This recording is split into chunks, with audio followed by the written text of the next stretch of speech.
तो सीएसएस की इस सीरीज में आज हम लोग बात करेंगे कि हैंडलिंग टेक्स्ट इन सीएसएस, है ना। कि जो टेक्स्ट होता है जैसे पैराग्राफ है या कोई एंकर टैग है या कोई पैराग्राफ है, उसको सीएसएस की हेल्प से किस तरीके से हम लोग हैंडल कर सकते हैं।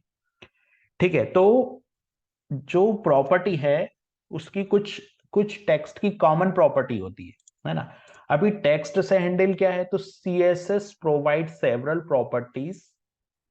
सीएसएस कुछ ऐसी प्रॉपर्टीज हमको देती है जिसकी हेल्प से हम लोग टेक्स्ट की स्टाइलिंग कर सकते हैं, जैसे कि टेक्स्ट का कलर होता है, अलाइनमेंट होता है, स्पेसिंग होता है, डेकोरेशन होता है, ट्रांसफॉर्मेशन होता है। ये कुछ इफेक्ट हम लोग इस पे डाल सकते हैं। ठीक है, तो कुछ कॉमन प्रॉपर्टी की बात करेंगे। उसमें पहली प्रॉपर्टी हम लोग ले रहे हैं और वो प्रॉपर्टी है कलर।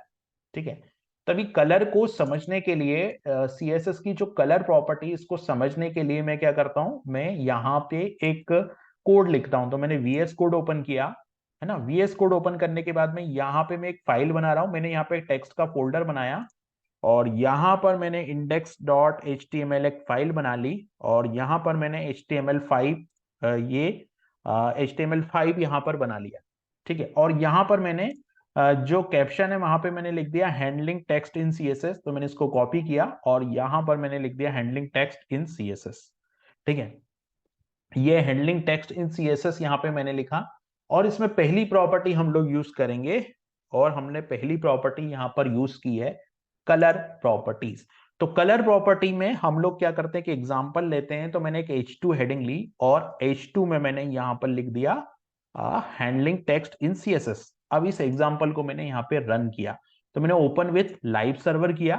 इस प्रोग्राम को मैंने ओपन विथ लाइव सर्वर किया, तो यहां पर सिंपल ये ब्लैक कलर आ रहा है। अभी अगर मुझे इसका कलर चेंज करना है तो मैं क्या करूंगा, मैं यहाँ पे स्टाइल में जाऊंगा। यहाँ पर मैंने एक स्टाइल टैग ऐड किया और इस स्टाइल टैग में मैंने यहाँ पर H2 ऐड किया और H2 में यहाँ पर मैंने कलर लगाया और यहाँ पर कलर में मैंने जो प्रॉपर्टी है वो सेट कर दी। कुछ इस तरीके का कलर मैंने सेट कर दिया। ठीक है, ये तो ज्यादा ही लाइट हो गया, यहाँ पे मैं कलर ब्लू कर देता हूँ।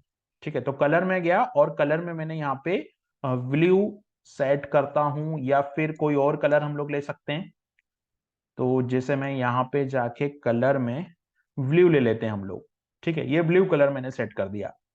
अब अगर आप देखोगे आउटपुट तो कुछ ब्लू आ गया। तो इस प्रॉपर्टी की हेल्प से हम लोग सीएसएस में कलर सेट कर सकते हैं। ठीक है, अभी ये पैराग्राफ था, अभी मैं लेता हूं पी टेग। तो जैसे मैंने पी टेग लिया और ये पी टेग जो है मेरा,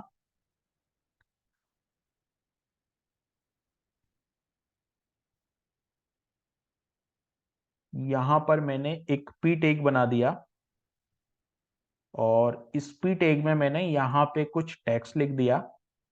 इस टेक्स्ट को मैं रिपीट कर रहा हूं यहाँ पे। तो ये मैंने कुछ रिपीटिव टेक्स्ट यहाँ पे कॉपी कर दिया।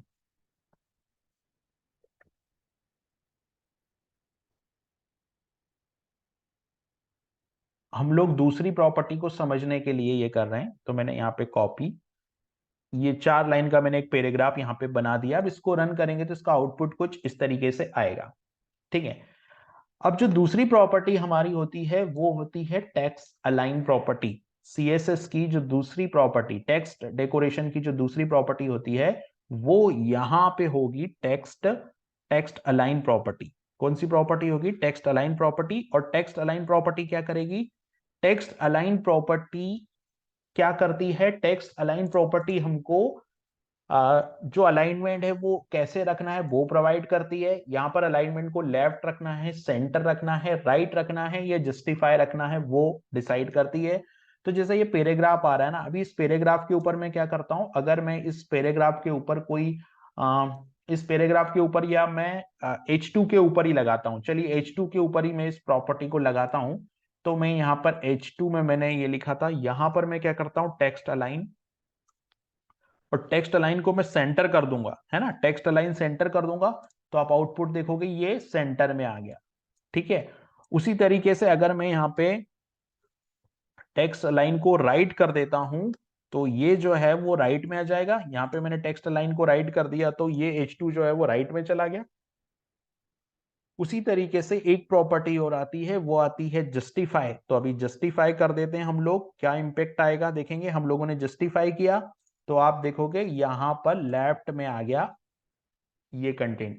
अभी यहां पर थोड़ा सा कंफ्यूजन है जस्टिफाई और लेफ्ट को, तो मैं क्या करता हूं यहां पर पहले इसको लेफ्ट वाले कंटेंट को, यानी कि ये जो लेफ्ट वाला कंटेंट है मेरा, जस्टिफाई का मतलब होता है अगर इसमें एक लाइन और होती, मतलब अगर जस्टिफाई को समझने के लिए हम लोगों को मैं एक एग्जांपल यहां पर लेता हूं जस्टिफाई को समझने के लिए। जस्टिफाई को,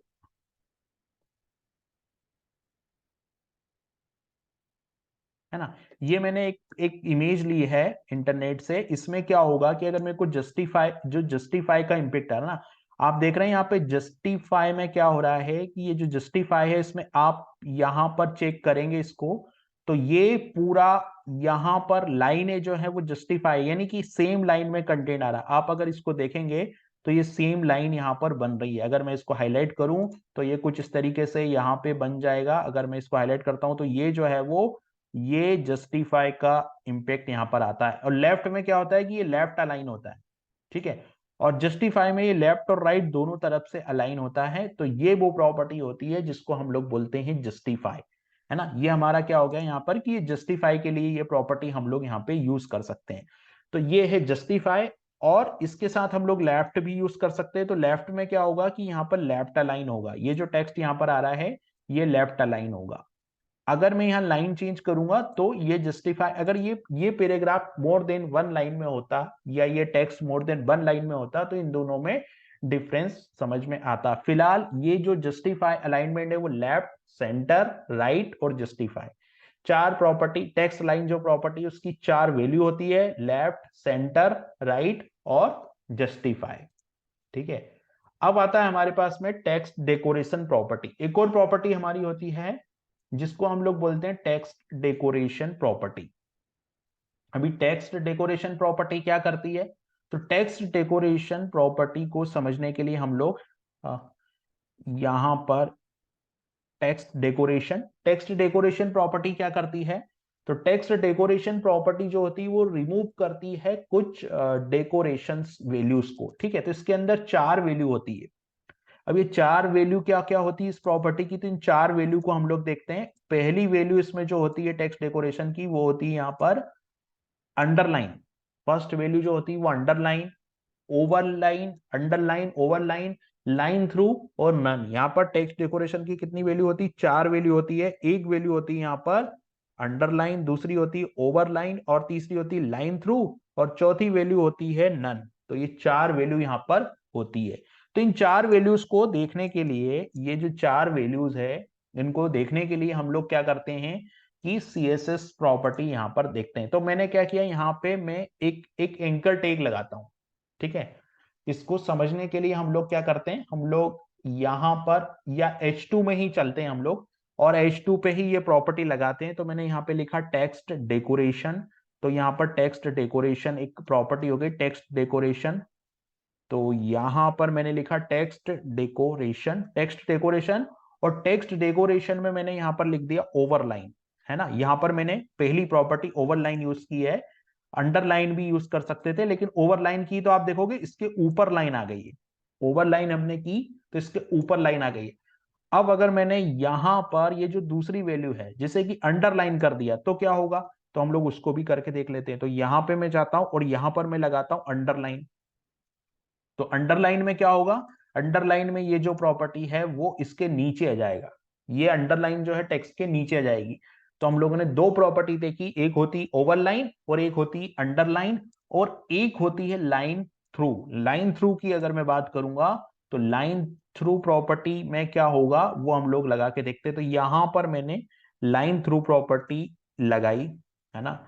लाइन थ्रू प्रॉपर्टी यहां पर जब मैंने लगाई तो आप देख रहे हो ऊपर लाइन आ गई यहां पर। और एक प्रॉपर्टी होती है नन, यानी कि अगर हमको जो नन होता है text decoration none, text decoration none property का मतलब ये होता है कि कोई ऐसी प्रॉपर्टी है जो कि डिफॉल्ट, जैसे अगर हम लोग एंकर टैग लेते हैं तो एंकर टैग का कुछ डिफॉल्ट बिहेवियर होता है कि वो कलर चेंज कर देता है, एक्टिव होने पे कलर चेंज हो जाता है, या अगर कोई लिंक पे एक बार क्लिक हो जाए तो कलर चेंज हो जाता है, या उस पर अंडरलाइन आ जाती है। तो ये टेक्स्ट डेकोरेशन प्रॉपर्टी को डिसेबल करने के लिए हम लोग टेक्स्ट डेकोरेशन नन का यूज करते हैं। तो ये जो प्रॉपर्टी यहाँ पर होती है टेक्स्ट डेकोरेशन प्रॉपर्टी, तो एक हो गया यहाँ पर कलर प्रॉपर्टी, और कलर के बाद दूसरा जो होता है वहां पर एक होगा हमारा कलर प्रॉपर्टी। कलर के बाद में हम लोगों ने देखा टेक्स्ट अलाइन प्रॉपर्टी।